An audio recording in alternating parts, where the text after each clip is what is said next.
Hello there guys, welcome back to a short online tutorial. Today we're based in Adobe Photoshop and it's Jack from Blue Sky Graphics. Why we're here guys is because what I want to do is show you how to create a realistic reflection within Adobe Photoshop.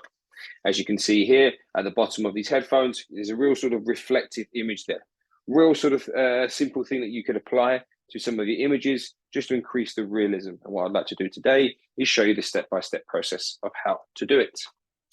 Okay, so let's remove that top layer there and let's start off from afresh. So all I have here is a background layer, and I have a layer with my headphones situated like so.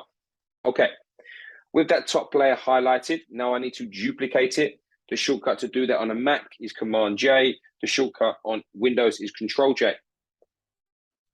With that particular layer now duplicated, I need to transform it. So I need to use the shortcut Command T on a Mac or Control T on Windows.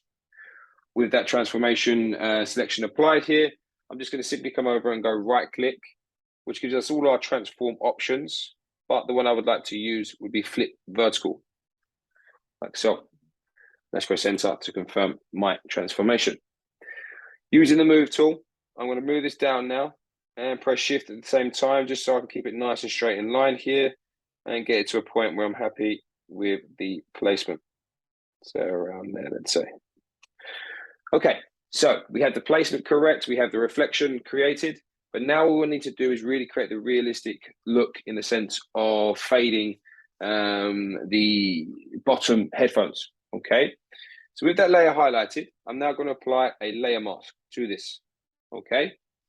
We're not going to invert it. We're just going to add a white layer mask, and using our gradient tool, we're going to make sure our gradient is black on the left-hand side and white on the right-hand side here.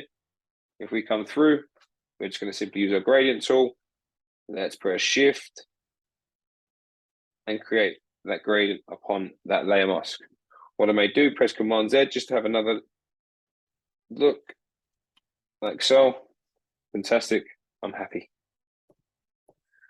And there you have it, guys. That's how you create reflections within Adobe Photoshop.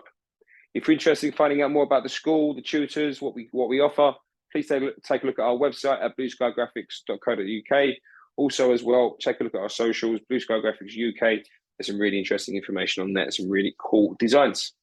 Thank you very much, guys. Take care, and I'll see you next time.